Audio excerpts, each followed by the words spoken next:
पहले तो आप बता दीजिए कि सर्वे क्या है। जमीन है हमारे परदादा के नाम से है, उनका कोई पेपर भी हमारे पास नहीं है, जमीन मेरे कब्जे में है, उसका क्या प्रक्रिया होगा? पूर्व में किसी और के पूर्वज के नाम से, सर्वे होने के बाद किसी और के पूर्वज के नाम से होगा।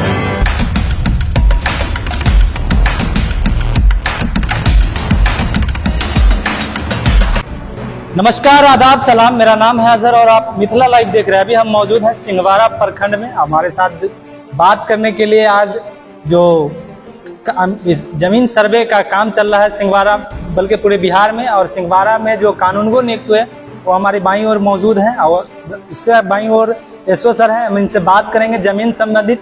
जो लोग जमीन सर्वे तो कराना चाह रहे हैं, कागज तो है लेकिन समझ नहीं पा रहे, एक बहुत बड़ी समस्या आ रहा है। लोग उन्हीं सब प्रक्रिया को लेकर हम बात करेंगे। हमारे साथ बात करने के लिए खुद सिंहवाड़ा के जो कानूनगो नियुक्त हुए हैं। सर, सबसे पहले हमारे चैनल में आपका स्वागत करते हैं। आपका भी स्वागत है। अच्छी क्या उसमें है सर, जमीन सर्वे, लोग के कान में ये चीज जा रहा है, जमीन सर्वे। लोग परेशान है कि इसमें आखिर होगा क्या। सर्वे, सबसे पहले तो आप बता दीजिए कि सर्वे क्या है। जैसे सर्वे होने का ये मकसद है कि जो भूमि से संबंधित जो भी विवाद है उसको ख़त्म करना है।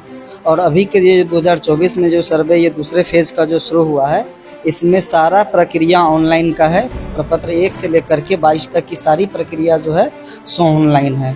आप बाहर से भी स्वघोषणा का फॉर्म दे सकते हैं, उसमें ऑनलाइन करेंगे, वो हम लोग को मिल जाएगा। उस पर जो आगे का प्रक्रिया होगा उस पर कार्रवाई की जाएगी। सर्वे, लोग जो सर्वे कराने के लिए कागजात जमा करेंगे उनमें से क्या क्या चीज लगेगी और कम से कम क्या चीज होनी चाहिए?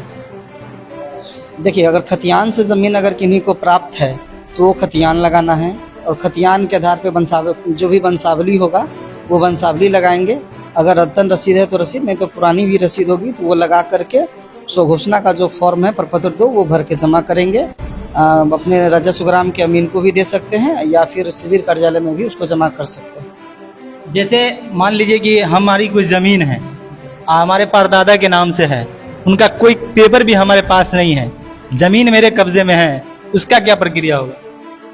उसमें आप उसका खतियान का नकल निकाल सकते हैं और उसके आधार पर आप स्वघोषणा का फॉर्म भर देंगे। अगर अभी आपके पास कोई दस्तावेज नहीं है तो स्वघोषणा का फॉर्म भर करके आप वो अभिलेखागार से उसका नकल निकालेंगे और नकल के आधार पर आप आवेदन कर सकते हैं। सर, लेकिन इसका जो फॉर्म है अभी आपका पत्र 2 जो भरा रहा है, इसमें रैयत का नाम फर्स्ट में दिया जा रहा है, लेकिन रैयत का नाम, जैसे हमारा खतियानी जमीन है लेकिन अभी गांव में ये है जो सबका जमीन किसी एक के यहाँ परिवार में किसी बड़े सदस्य के यहाँ रखा हुआ है, वो देना भी नहीं चाह रहे। उस स्थिति में वो रैयत का नाम कहाँ से भर पाएंगे? और जमीन उनकी है, ये कैसे सर्टिफाइड होगा? जैसे अगर वो अपना ज़मीन जोत आबाद कर रहे हैं, अगर वो उसका पेपर नहीं दे रहे हैं तो एक तो प्रक्रिया बताएं कि उसका आप नकल निकाल सकते हैं उस खतियान का। लेकिन सर्वे भी तो कोई डाउन काम नहीं कर रहा है, निकल भी नहीं रहा है एक भी पेपर। नहीं, वो ऑनलाइन ही, वो लेखाकार से ऑफलाइन भी निकल जाता है। आप 1 सप्ताह का समय देंगे, वहाँ से निकल जाएगा। और रैयत के नाम में जब भी आप अपना अभी जो दखल जोत आबाद कर रहे हैं, जो वर्तमान में जीवित रैयत जिनके नाम से खतियान है, उन्हीं के कोई वंशज होंगे जमीन की जोत आबाद कर रहे होंगे, वही अपने नाम से रैयत का नाम का कॉलम को फिल करेंगे। मान लिया जाए कि कुछ जमीन है जो बिहार सरकार है लेकिन उस पे उनका आवास तक बन चुका है, वो कैसे? बिहार सरकार क्या, गरमजरुआ आम खास क्या? जैसे बिहार सरकार उसमें आ रहा है, देखिए, अगर लोग उस पे घर भी बना अगर खतियान दस्तावेज के अभाव में अगर अनाबाद बिहार सरकार हो रखा है तो वो दस्तावेज देंगे तो वो रैयत के नाम से चढ़ेगा।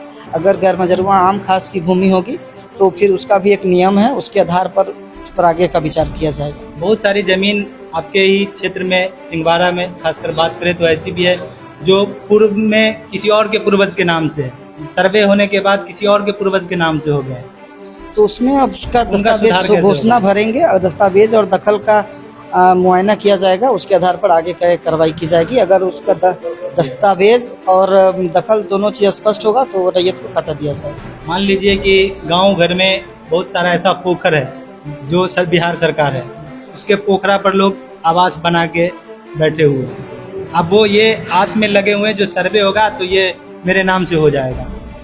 तो उसमें अगर बताए तो कि अगर वह गरमजरुआ आम खास की अगर भूमि है तो उसका अलग नियम है, उस नियम संगत पे काम किया जाएगा। और अगर वह रैयती खाते की ज़मीन है और वह साक्ष्य के अभाव में पूर्व में या रैयत के द्वारा पेपर नहीं जमा किया हुआ है, अगर वो बिहार सरकार है तो अभी रैयत के नाम से खाता दिया जाएगा।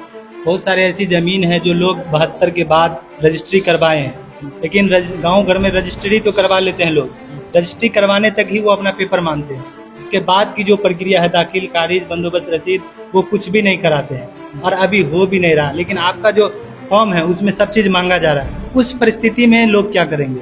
अगर उसमें शांतिपूर्ण दखल होगा, अगर दस्तावेज उनके पास, अगर सिर्फ वह डीड दे रहे हैं, अगर उस पर किसी प्रकार की आपत्ति नहीं होगी तो उस पर वो घोषणा का फॉर्म भर के देंगे, आगे की कार्रवाई की जाएगी। जो जमीन इस तरीके की होगी और उस पर विवाद भी होगा तो उसका समस्या समाधान विवाद के लिए प्रपत्र 8 में दावा आपत्ति में वो कर सकते हैं। उसमें दोनों कॉलम है, वादी और प्रतिवादी। उसमें वादी वो बनेंगे और जिनके अगर उनके पास दस्तावेज है तो वो वादी हुए और वो दस्तावेज में प्रपत्र 8 में उसको कॉलम को भरेंगे और प्रतिवादी उनको बनाएंगे। सुनवाई के समय में उनको नोटिस दिया जाएगा तो दोनों के साक्ष्य का अवलोकन किया जाएगा और उस साक्ष्य के आधार पर भी खाता दिया जाएगा।